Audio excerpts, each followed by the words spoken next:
बच्चों आज जो है टॉपिक है किरचॉफ का द्वितीय नियम। क्लास 12 फिजिक्स में लेसन है सरल परपथ। सरल परपथ वाले पार्ट में मैंने किरचॉफ के नियम आपको बताए थे। तो किरचॉफ के दो नियम थे। पिछले वीडियो में आपने किरचॉफ का पहला नियम पढ़ा था, विद एग्जाम्पल उसको समझा था, किरचॉफ का प्रथम नियम। आज समझते हैं किरचॉफ का द्वितीय नियम। जो प्रथम नियम रिवाइज करते हैं, क्या बताया था मैंने आपको? प्रथम नियम मैंने बताया था कि किसी परपथ में किसी संधि पर मिलने वाली समस्त धाराओं का बीजगणितीय योग शून्य होता है। इसको मैंने एग्जाम्पल सहित आपको समझाया था। ये नियम किरचॉफ ने सन 1842 ईस्वी में जटिल परपथों में धाराओं के मान पता करने के लिए दिए थे। इस विद्युत परपथ जटिल से जटिल विद्युत परपथ में धाराओं का मान पता करने के लिए धारा कितनी किस परपथ में किस खंड में कितनी धारा बह रही है उसका पता लगाने के लिए किरचॉफ ने नियम बताए थे। एक था प्रथम नियम और एक था द्वितीय नियम। प्रथम नियम को संधि का नियम भी कहते हैं, धारा का नियम भी कहते हैं। यह नियम आवेश के संरक्षण को व्यक्त करता है। पिछले वीडियो में आप पूरा देख चुके हैं, समझ चुके हैं। आज आप पढ़ेंगे किरचॉफ का द्वितीय नियम। देखिए क्या है किरचॉफ का द्वितीय नियम, लिख के बताते हैं। किसी परपथ में, यहां से शुरू करते हैं, किसी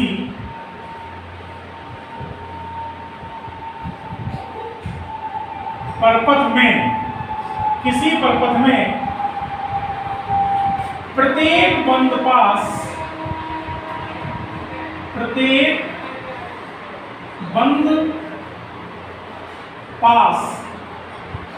के विभिन्न खंडों में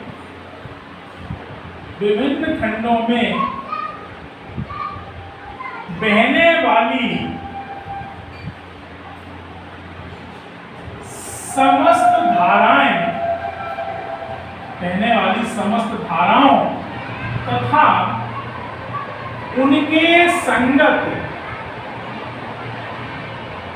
तथा उनके संगत प्रतिरोधों के गुणनफलों का योग। क्या बताया? किसी परपथ में प्रत्येक बंद पास के विभिन्न खंडों में बहने वाली समस्त धाराओं तथा उनके संगत प्रतिरोधों के गुणनफलों का योग उस पास में लगे विद्युत सेलों के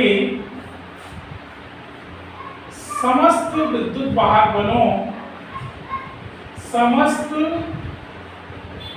विद्युत वाहक बलों के योग के बराबर होता है। थ्योरी थोड़ी सी कठिन लग रही होगी आपको, लेकिन इसमें ऐसा कुछ है नहीं कठिन वाला। किसी परपथ में प्रत्येक बंद पास के विभिन्न खंडों में बहने वाली समस्त धारा, जो धारा किसी बंद पास में बहती है, चित्र बना के बताएंगे अभी, समस्त धारा उनके संगत प्रतिरोधों, उन धाराओं से जो प्रतिरोध जुड़े हुए हैं, समस्त प्रतिरोधों के गुणनफलों का योग उस पास में लगे समस्त विद्युत सेलों के विद्युत वाहक बलों के योग के बराबर होता है। देखिए इसे जो है किरचॉफ के द्वितीय नियम को क्या कहते हैं? इसे हम पास का नियम भी कहते हैं। इसे पास का नियम, ठीक है, या वोल्टता का नियम, पास का नियम या वोल्टता का नियम या लूप का नियम भी कहते। तो कोई विद्युत परपथ है, हम विद्युत परपथ एक बनाते हैं, एक इसमें हमने सेल लगाया, ये विद्युत परपथ है पॉजिटिव नेगेटिव, इसमें एक प्रतिरोध लगा है R1,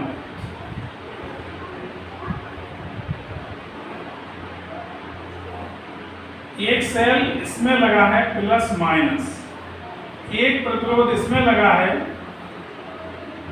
R2, एक यहां पर हमने विद्युत प्रतिरोध और लगा दिया है, इसको दे दिया मैंने नाम R3। तो समझिए परपथ को, परपथ बैटरी E1 और ये वाली बैटरी E2, यानी सेल E1 और सेल E2। सेल E1 के प्लस सिरे से किसी तार में धारा हमेशा धन सिरे से ऋण सिरे की ओर बहती है, जबकि सेल के अंदर ऋण से धन की ओर। तो सेल के बाहर धन सिरे से धारा निकलेगी ऐसी, इस धारा को अगर हम I1 कह दें तो ये धारा इस तरह आएगी I1 धारा जो आएगी, ये धारा और ये धारा इधर नहीं जाएगी, क्योंकि यहाँ एक बैटरी लगी है, इसके धन सिरे से स्वयं एक धारा निकल रही है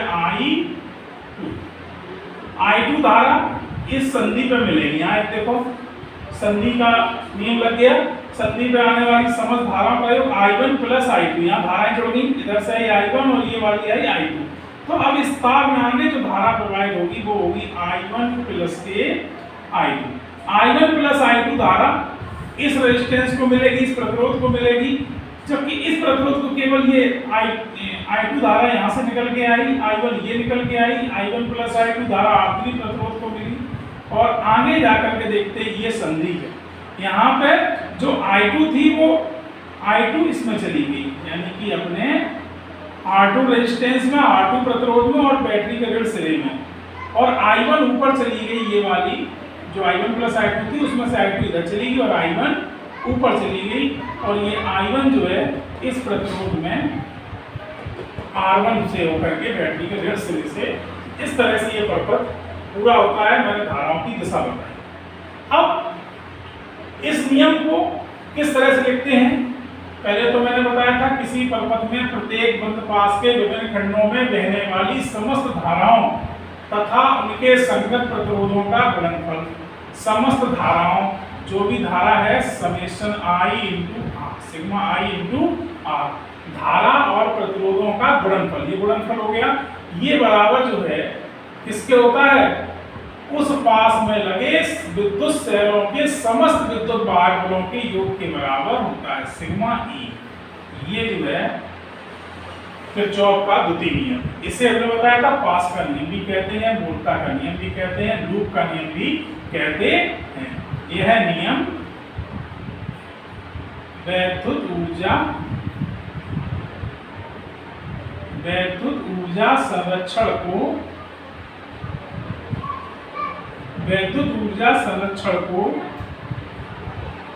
व्यक्त करता। अब इस पर्पस से हम समझते हैं, हम धारा I1 I2 का मान पूछे जाते हैं, कोई न्यूमेरिकल आता है तो सवाल कैसे लगाएंगे, तो इसी की जो पर्पस है, धाराएं जो I1 I2 है इनसे हम समीकरण ज्ञात करेंगे और इन समीकरणों की सहायता से इस पर्पस में बहने वाली धाराओं के मान आसानी से ज्ञात किए जा सकते हैं। देखिए इसमें दो लूप हैं, एक है पहला लूप ये और दूसरा लूप ये। तो ये पहला लूप है, इसमें हम यहाँ से शुरू कर रहे हैं, एक लूप है यहाँ से, अगर ये लूप यहाँ से शुरू हुआ तो इस तरह से यहाँ तक आए हम, और यहाँ तक आए, और ये आए यहाँ तक, और यहाँ जहाँ से चले थे वहीं पे फिर आ गए।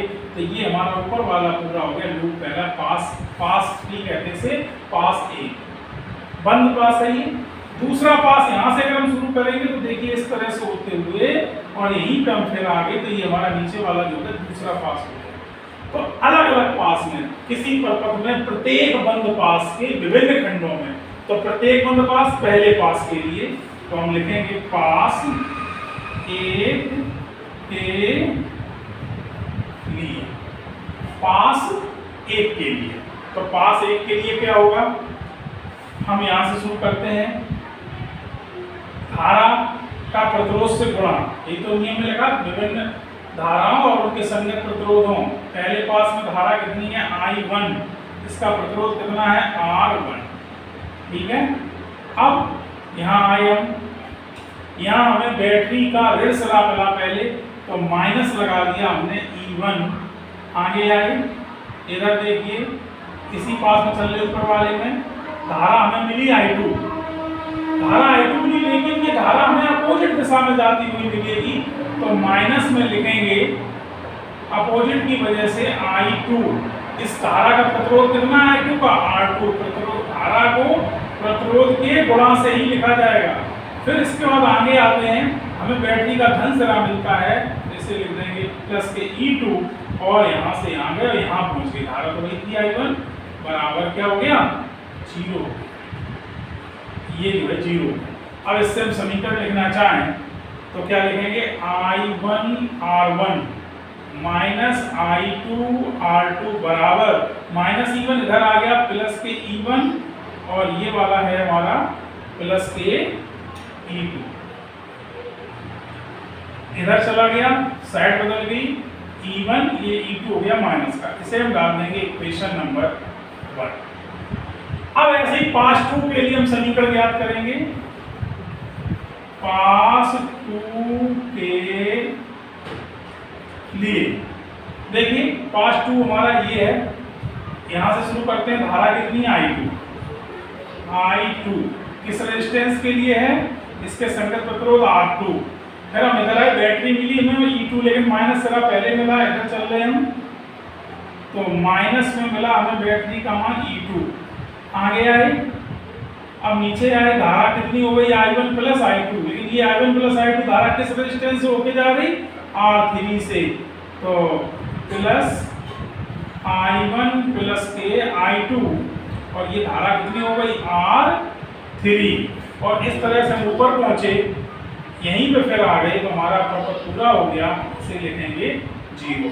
अब देखते हैं, I2 R2 ये लिखा, प्लस में I1 प्लस I2 कोष्टक में